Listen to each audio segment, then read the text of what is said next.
ஜெய் ஸ்ரீ மாத்ரே நமக. ஜெய் குருதத், ஜெய் குரு பரசுராம். நமஸ்காரம். நான் கரூர்லேருந்து வல்சலா பணிக்கர், பிரசன்ன ஜோதிடர்.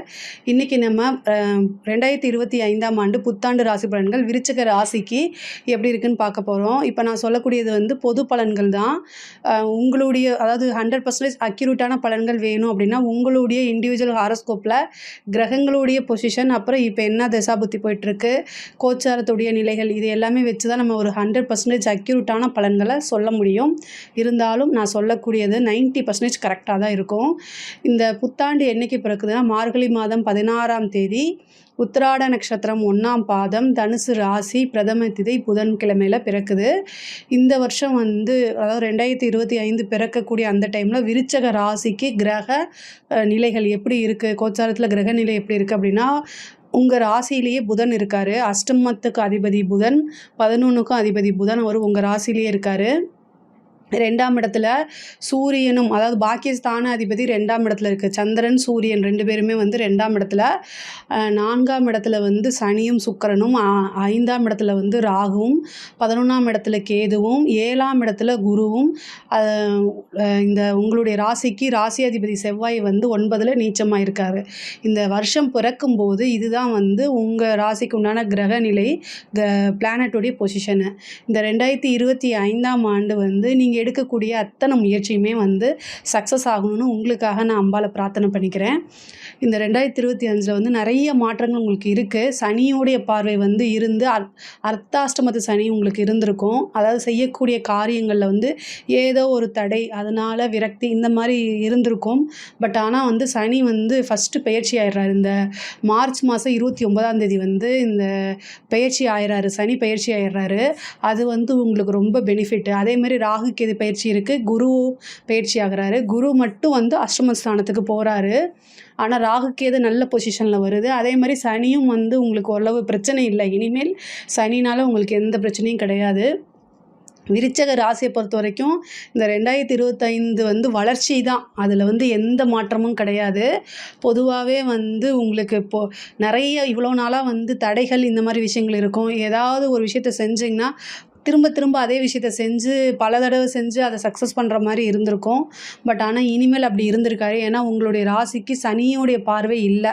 அதாவது சனி 10ஆம் பார்வை உங்கள் ராசியை பார்த்துட்டு இருந்தனால அந்த தடை தாமதங்கள்லாம் இருந்துகிட்டு இருந்திருக்கும். பட் ஆனால் இனிமேல் அது மாதிரி இருக்காது. சனியோடைய பயிற்சி தான் ஃபஸ்ட்டு உங்களுக்கு சக்ஸஸாக கொடுக்க போகுது. சனி 5ஆம் இடத்துக்கு போய் 11ஆம் இடத்தை பார்க்குறாரு. அதனால் 11ஆம் இடம்ங்கிறது லாபஸ்தானம். நீங்கள் எந்த அளவுக்கு உழைக்கிறீங்களோ அந்த அளவுக்கு கடுமையான உழைப்புக்கு ஏற்ற பலன் உறுதியாக உண்டு. சனி ஒரு நியாயமான கிரகம். அதனால் நீங்கள் என்ன எஃபர்ட் போடுறீங்களோ அந்த எஃபர்ட்க்கு உண்டான பலனை உறுதியாக கொடுத்துருவார். பொதுவாகவே காரியம் அப்படின்னு வந்துட்டாலே இரவு பகல் பாராமல் நீங்கள் உழைச்சி அதை பர்ஃபெக்டாக ஃபினிஷ் பண்ணுறதா உங்களுடைய சுபாவமாக இருக்குது. அதனால் தொழிலை பொறுத்த வரைக்கும் ரொம்ப சூப்பராக தான் இருக்குது. நீங்கள் எடுக்கக்கூடிய அத்தனை விஷயத்தையுமே சக்ஸஸ் பண்ண முடியும். தொழிலில் நல்ல வருமானம்.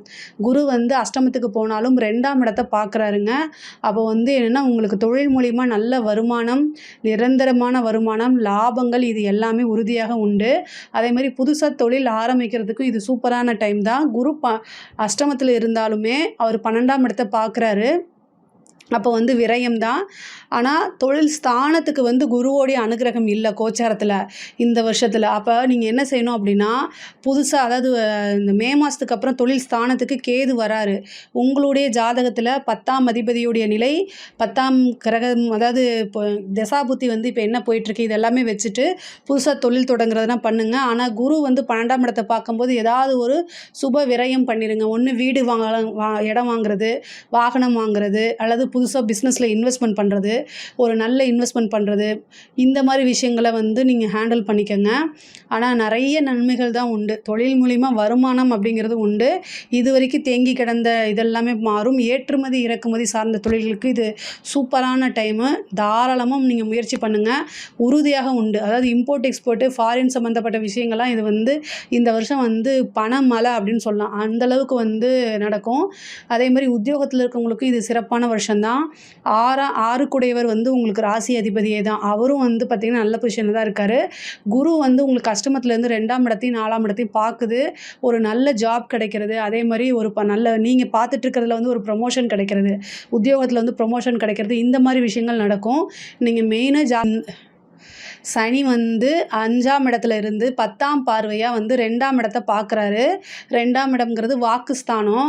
அப்போ வந்து என்னென்னா, நீங்கள் பேசக்கூடிய வார்த்தைகளை நிறுத்தி நிதானமாக தெளிவாக இருக்கணும். பொதுவாகவே விருச்சக ராசிக்காரங்க டக்கு டக்குன்னு பேசிடுவாங்க. நீங்கள் வந்து யோசித்து பேசுங்க அப்படின்னு நான் சொல்கிறேன். பொதுவாக நீங்கள் பேசுகிறது வந்து அவங்களுடைய ஆப்போசிட்டில் இருக்கக்கூடியவங்களுக்கு நன்மையாக தான் பேசுவீங்க. ஆனால் அது ஆப்போசிட்டில் இருக்கிறவங்க அது வந்து கரெக்டாக புரிஞ்சுக்க மாட்டாங்க. அதனால் நீங்கள் நிறைய பிரச்சனைகளை சந்திப்பீங்க. அதனால் பேச்சில் மட்டும் நிதானமாக தெளிவாக பேசுங்க. பேசக்கூடிய வார்த்தைகள் அப்படிங்கிறது ஒரு விஷயம் இருக்குது. சனியோடைய பார்வை இருக்கனால நீங்கள் பேசக்கூடிய வார்த்தைகளே உங்களுக்கு பெரிய ப்ராப்ளத்தை கொண்டு வந்து கொடுத்துரும். அது இல்லாமல் குடும்ப நபர்கள்கிட்ட அனுசரித்து போங்க. குடும்ப நபர்கள் இந்த வருடம் வந்து உங்களை மிஸ் அண்டர்ஸ்டாண்ட் பண்ணிக்குவாங்க. அவங்களுடைய ஆதரவை நீங்கள் எதிர்பார்க்காதீங்க. அது பெரிய லெவலில் உங்களுக்கு சப்போர்ட் பண்ணாது. பெண்களை பொறுத்த வரைக்கும் வந்து இந்த வருஷம் வந்து நீங்கள் நினைச்ச காரியங்கள் வந்து கைகூடும். ஆனால் கணவன் மனைவியிடையே இருந்த பிரச்சனைகள்லாம் வந்து ரொம்ப கேர்ஃபுல்லாக கையாளணும். குருவோடைய அனுகிரகம் இல்லை, அஷ்டமத்துக்கு போகுது. அது சனியோடைய பார்வை வேற வருது. அதனால் வந்து சண்டை சச்சரவுகள் வரத்துக்கு உண்டானது இருக்குது. கணவருடைய தேக ஆரோக்கியத்தில் கூடுதலாக கவனம் செலுத்துங்க. அதாவது உங்களுக்கு எக்கனாமிக்கலாக நிறைய வளர்ச்சிகள் இருக்குது. ஆனால் குடும்ப ரீதியாக மனக்கசப்பை உண்டு பண்ணும். முக்கியமாக திருமணம் சம்மந்தப்பட்ட விஷயங்களில் திருமணம் ஆனவங்க வந்து சின்ன சின்ன பிரச்சனைகளாக இருந்தால் ரொம்ப அமைதியாக போங்க. சில பேர்த்துக்கு மன முறிவை கொடுத்துரும். கோர்ட்டு கேஸு, டைவர்ஸ் இந்த மாதிரி விஷயங்கள்லாம் வந்துடும். அதனால் ரொம்ப ரொம்ப கவனமாக இருக்கணும். அதே மாதிரி இந்த 10ஆம் இடத்துக்கு வந்து கேது வரதுனால ஒரு கர்ம பிராப்தம் இருக்குது. அதனால் வீட்டில் இருக்கவங்க வந்து முடியாமல் இருக்காங்கன்னா உடனே ஹாஸ்பிட்டலைஸ் பண்ணுங்கள். அவங்களுக்கு ஹெல்த் செக்கப் பண்ணுங்கள். இமீடியட்டாக வந்து ஒரு ட்ரீட்மெண்ட் எடுங்க. இல்லை அப்படின்னா அது ஒரு பெரிய கண்டமாக மாறுறதுக்கு உண்டான அமைப்பு இருக்குது. தாய்வழி சொத்துக்களில் இருந்த பிரச்சனைகள்லாம் நீங்கி உங்களுக்கு தாய்வழி சொத்துக்கள்லாம் வந்து சேரும். படிப்பை பொறுத்த வரைக்கும் வந்து நல்ல மாற்றங்கள் இருக்குது. படிப்பில் வந்து முன்பை விட நல்ல ஆர்வம் வரும். இந்த ராகு வரதுனால ஏற்கனவே மந்தமாக இருந்தவங்க கூட இந்த ராகு கேது பயிற்சிக்கு அப்புறம் நல்லா படிக்கிறதுக்கு உண்டான வாய்ப்புகள் இருக்குது. நல்ல ரிசல்ட்டை எதிர்பார்க்க முடியும்.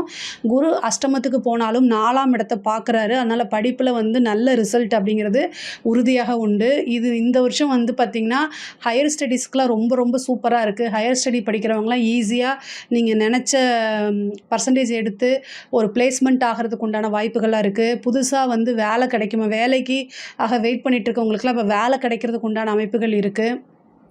கலை சம்மந்தப்பட்டவங்களுக்கு கலை அப்படின்னாலே வந்து இந்த விருச்சிக ராசியை பொறுத்த வரைக்கும் ரொம்ப ரொம்ப கவனமாக இருக்கணும். நீங்கள் எந்தளவுக்கு ஈஸியாக பிரபலமாகறீங்களோ அதே அளவுக்கு ப்ராப்ளத்தையும் சந்திப்பீங்க. பொதுவாகவே விருச்சிக ராசிக்கு வந்து எப்போவுமே அட்ராக்ஷன் அப்படிங்கிறது இயற்கையாகவே வரக்கூடியது. ஏன்னா அது காலபுருஷனுக்கு 8ஆவதாக வருது. முக்கியமாக வந்து பார்த்திங்கன்னா அனுஷமும் கேட்டை நட்சத்திரக்காரங்களும் பீப்புளை வந்து ஈஸியாக வந்து ஈர்க்கக்கூடிய தன்மை அந்த 2 நட்சத்திரக்காரர்களுக்கு இருக்கும். அதனால என்னென்னா நிறைய பெரிய ப்ராப்ளமாகவும் வரும், உங்களுக்கு ப்ராப்ளமாகவும் ஆகுவீங்க. 2மே ஈக்குவலைஸ்டாக உங்களுக்கு வரும். ஸோ ஒரு விஷயம் நமக்கு நல்லது நடக்குதுன்னா அதுக்கு ஈக்குவலாக இன்னொரு விஷயத்த நீங்கள் பேலன்ஸ் பண்ணி தான் ஆகணும். அதை சமாளிக்க தெரியும் உங்களுக்கு. அதையே ஃபாலோ பண்ணிக்கோங்க. முக்கியமாக வந்து பார்த்திங்கன்னா இந்த 4ஆம் இடத்த குரு பார்க்குறதுனால வீடு வாகனங்கள் வாங்கக்கூடிய அமைப்பு, ரொம்ப நாளாக ட்ரீம் ஹவுஸ் அப்படின்னு நினச்சிட்டு இருப்பீங்களா, அவங்களுக்குலாம் இது ஒரு வரப்பிரசாதம். ஏன்னா 4ஆம் இடத்துல வந்து பார்த்திங்கன்னா ராகுவும் வருது, குருவோடைய பார்வையும் அனுகிரகமும் கிடைக்குது. மே மாதத்துக்கு அப்புறம் இந்த ஜூன்லலாம் வந்து நல்ல அமைப்புகள் இருக்குது. உங்களுக்கு நீங்கள் நினச்ச மாதிரியே எதிர்பார்த்த மாதிரியே வீடு வாங்குறதுக்கு உண்டானது, வாகனங்கள் வாங்குறதுக்கு உண்டான அமைப்புகளாக இருக்குது. ஒரு சிலர் வந்து தொழிலுக்காக இடம் வாங்குறது அந்த மாதிரிலாம் இருக்கும். உங்களுக்கு எதுவாக இருந்தாலும் இந்த 2025 வந்து இடம், வீடு, வாகனம் வாங்கக்கூடிய அமைப்புகள் பிராத்தம்லாம் தானாக தேடி வரும். அதே மாதிரி தந்தை வழி சொத்துக்கள் இருக்கக்கூடிய பிரச்சனைகளும் நீங்கி உங்களுக்கு தந்தை வழி சொத்துக்கள் வரும். குருவோடைய பார்வை இருக்கனால உங்களுக்கு வந்து 3ஆம் இடத்துக்கு, அதாவது ஏப்ரல் மே மாதம் வரைக்கும் வந்து 3ஆம் இடத்துக்கு குருவோடைய பார்வை இருக்குது. இவ்வளோ நாளாக வந்து உங்களுக்குன்னு உண்டான பாகப்பிரிவினை சேராமல் ஏதாவது கோர்ட்டு கேஸு வழக்குகள் இருந்தால் கூட அதெல்லாமே உங்களுக்கு சாதகமாக மாறி உங்களுக்கு உண்டான ஷேர்ஸ்லாம் வரதுக்கு உண்டான அமைப்புகள் இருக்குது.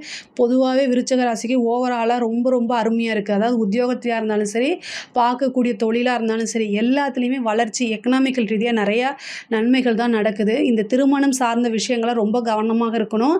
உங்களுக்கு திருமணம் நடக்குமா அப்படின்னா, ஏப்ரல் மாதம் வரைக்கும் தான் உங்களுக்கு டைம் இருக்குது. குருபலம் இருக்குது. மே மாதத்துக்கு அப்புறம் குரு பெயர்ச்சி அஷ்டமத்துக்கு போயிடுறாரு. அதனால் உங்களுடைய ஜாதகத்தில் 7ஆம் அதிபதியுடைய தசாபுத்தி போகுது அப்படின்னா, அதையும் நீங்கள் பார்த்து செக் பண்ணிக்கோங்க. ஆனால் கோச்சாரத்தில் திருமணம் சார்ந்த விஷயங்களுக்கு பெருசாக கை கூடலை. அதே மாதிரி புத்திர பாக்கியத்துக்கும் வந்து பெரிய லெவலில் உங்களுக்கு இல்லை. குருவோடைய அனுகிரகம் இல்லை. அதனால் உங்களுடைய ஜாதகத்தில் வந்து அது மாதிரி இருக்கான்னு பாருங்கள். குலதெய்வ வழிபாடு பண்ணிக்கோங்க.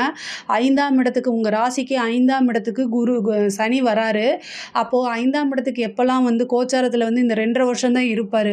இந்த 2.5 வருஷம் வந்து எவ்வளோக்கு எவ்வளோ குலதெய்வ வழிபாடு பண்ணி குலதெய்வத்தோடைய அனுகிரகத்தை வாங்குறீங்களோ அந்த அளவுக்கு வந்து உங்களுக்கு உறுதியாக வளர்ச்சி உண்டு. நமக்கு எந்த விஷயம்னாலும் உடனே டக்குன்னு வரது வந்து குலதெய்வம் தான் வந்து நிற்கும். அதனால் குலதெய்வ வழிபாடை அதிகமாக பண்ணிக்கோங்க. 2025 பொறுத்த வரைக்கும் அரசியல்வாதியாக இருந்தாலும் சரி, அரசாங்கத்துறை அதிகாரிகளாக இருந்தாலும் சரி, எல்லாருக்குமே வந்து நன்மைகள் தான். எல்லாமே வளர்ச்சி அப்படிங்கிறது தான் இருக்குது. அதனால் இதில் ஏதாவது சந்தேகங்கள் இருக்குது அப்படின்னா கமெண்ட்ஸில் கேளுங்க. நான் கண்டிப்பாக ஆன்சர் பண்ணுறேன். நம்மளுடைய சேனலை லைக் பண்ணுங்கள், ஷேர் பண்ணுங்கள், சப்ஸ்கிரைப் பண்ணுங்கள். நன்றி, வணக்கம். நான் இதை வந்து ஸ்ரீ குபேரன் டிவியை பார்த்தமைக்கு நன்றிகள். மேலும் இது போன்ற தகவல்களை தெரிந்து கொள்ள ஸ்ரீ குபேரன் டிவியை சப்ஸ்கிரைப் செய்யுங்கள். மறக்காமல் பெல் ஐக்கானை கிளிக் செய்யுங்கள்.